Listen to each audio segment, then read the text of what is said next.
Hi, Govanen. Welcome to the Tolkien Lore channel. I'm the Tolkien Geek, and in this video I want to go into the history of the Ring of Barahir. If you've seen Peter Jackson's movies, you've seen it referenced as the ring that Aragorn wears, and it has some significance. If you've read the Silmarillion, you already know the story, but if you haven't really seen either of those, but you've heard the term, you really don't know anything about it. So I want to take a little bit of time and go into the history of that particular piece of historical item in Tolkien's world and kind of explore where it comes from, what its significance is, and how Aragorn ends up with it. So let's get started. So first off, the Ring of Barahir is called the Ring of Barahir because as far as its possession by men goes, its first possessor was Barahir, the father of Beren, who is the main protagonist in the Silmarillion story of Beren and Luthien.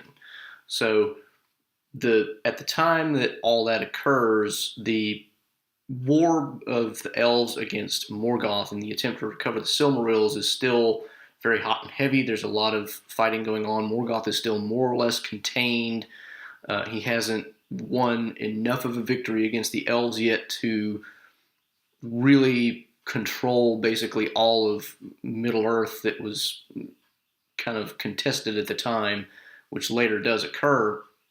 But Barahir is one of the early leaders of men in one of the very decisive battles in the contest between the elves and Morgoth. Now, at the same time, there's an elf lord who is one of the ones who came back from Valinor. He's one of the more important of the Noldor who did that, and his elvish name is Finrod. He's also given a dwarvish name, Felagund, which has something to do with the fact that he lives in caves. I don't remember the exact translation, but it has something to do with cave hewer or something like that. But he's the one who actually owns the ring that we know of as the Ring of Barahir at the time that all this takes place. He is the original possessor as far as anybody knows. And in one of the major battles that takes place in the ongoing war with Morgoth, he at one point is kind of trapped, and he and his people are about to get killed. Barahir and his band of men kind of come in at the last minute and save Finrod Felagund, and as a reward for what Barahir did for him, he gives him his ring, which of course we know as, if you've seen the movie, it's in the shape of two serpents kind of intertwined, wearing both of them kind of crowned with golden leaves. There's an emerald in the center. He gives him this ring and says, if you ever need anything from me, bring this to my kingdom, and you'll be given safe passage, and I'll do whatever I can for you. So that's how Barahir ends up with the ring. Now then, the next part of the story is kind of a little removed from that. After that particular battle, part of Middle-earth that had been pretty safe is now not safe. Morgoth manages to take over some fortresses that were held by the elves and some of the area that was held by the elves.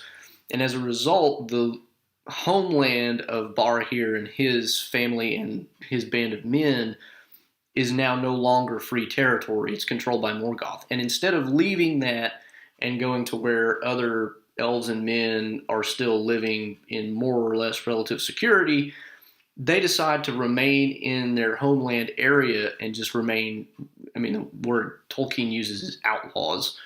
It seems a strange choice maybe for us in modern times, but he's basically living as a band of vigilantes, more or less, and doing what they can to, ruin the lives of orcs or any other servants of Sauron or Morgoth that they can find.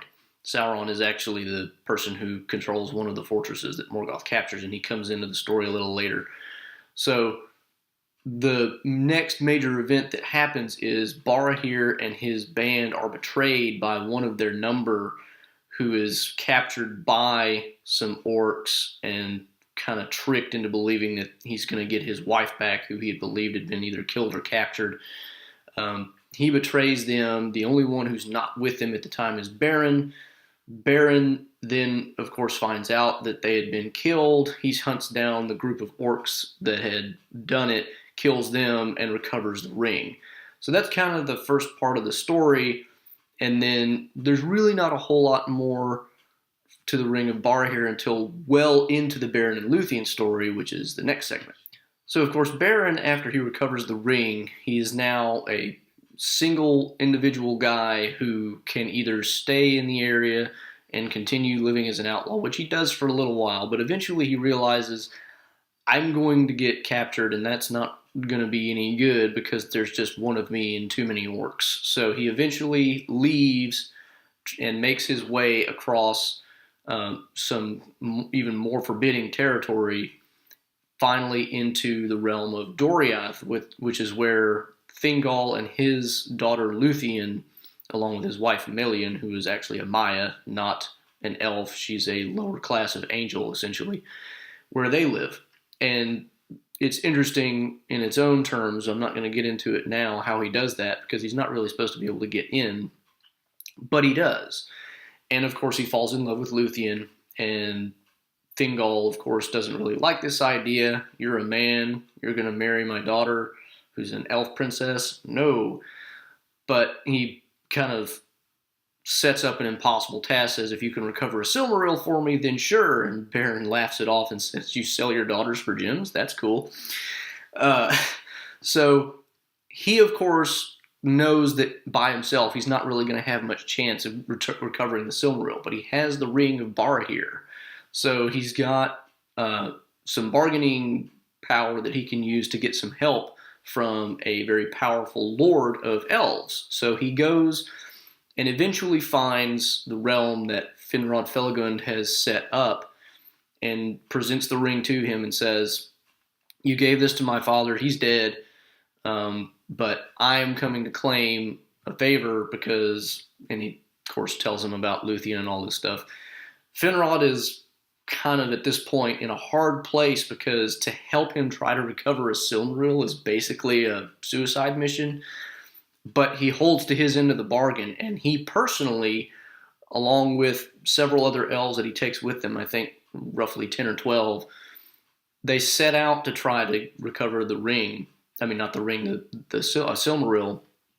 And that in itself ends up being a small adventure within the overall adventure of Beren and Luthien. They end up getting captured by Sauron, who at that time I think was going under a slightly different name. I'm blanking out on it though.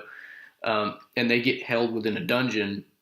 And one of the interesting things about that is there's a giant wolf or werewolf that kind of comes in and eats one of them each night, one day in a row, one day after another. And finally it's just Beren and Felagund left. And it's going to go for Beren and kill him. Felagund manages to break out of the chains holding him to the wall and wrestles the wolf to death. In the process, though, he himself gets killed. And so now it's just Beren.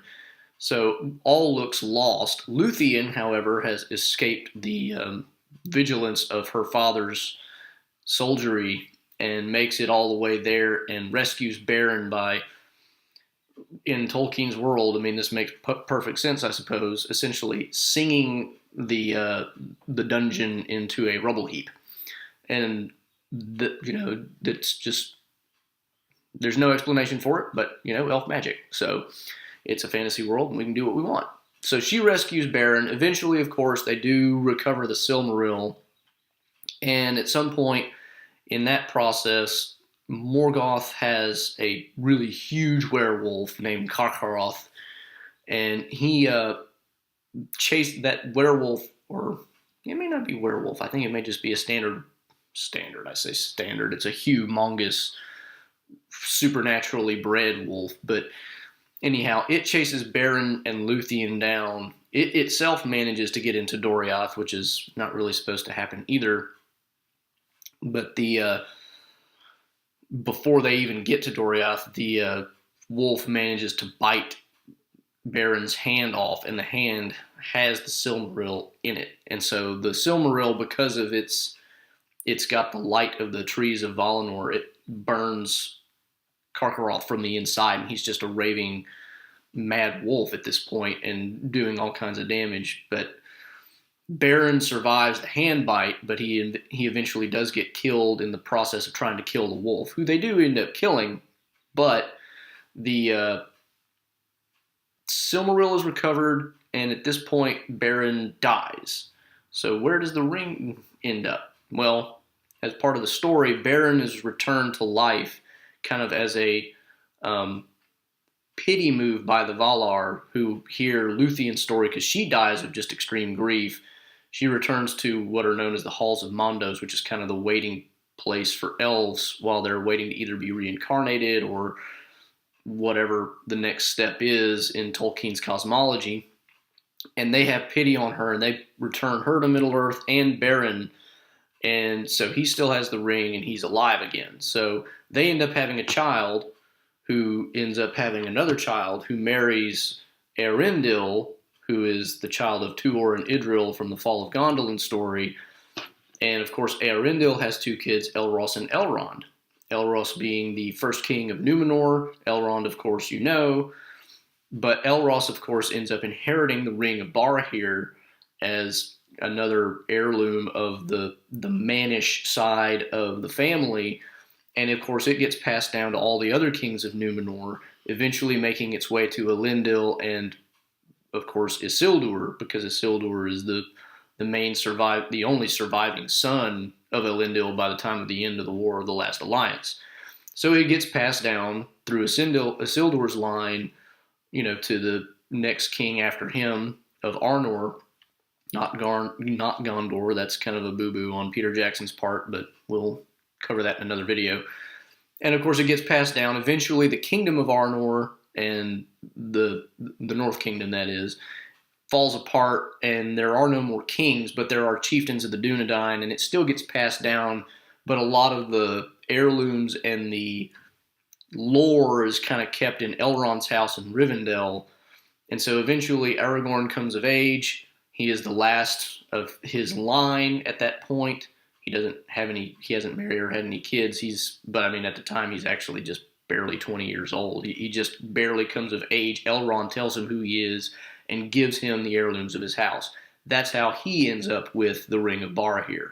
So that's more or less the history of the Ring of Barahir, how it comes from the First Age, really early in the First Age, all the way down to Aragorn and how he finally ends up carrying it around. Now, the way Peter Jackson handles it is interesting because it shows that, that it's still there. It's not even really explicitly referenced in the Lord of the Rings so much, I don't think.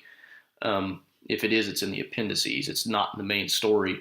But it's interesting because Peter Jackson throws that in, which is a cool little tidbit addition to the story that you don't get if you just read the main Lord of the Rings story. But unfortunately, Peter Jackson doesn't really explain it. It just says, oh, it's the Ring of Barahir, and this is what it is. He connects it to the line of Isildur, but he doesn't explain its significance at all. So now you know why the Ring of Barahir is significant. So I hope you enjoyed learning about the Ring of Barahir and where it comes from, why it's important. If you enjoy this kind of stuff, please like and share the video and subscribe to the channel. If you don't want to subscribe to the channel, you can also follow me at Twitter at JRRTLore. And until next time, I'm the Tolkien Geek signing out for the Tolkien Lore channel. Namaste.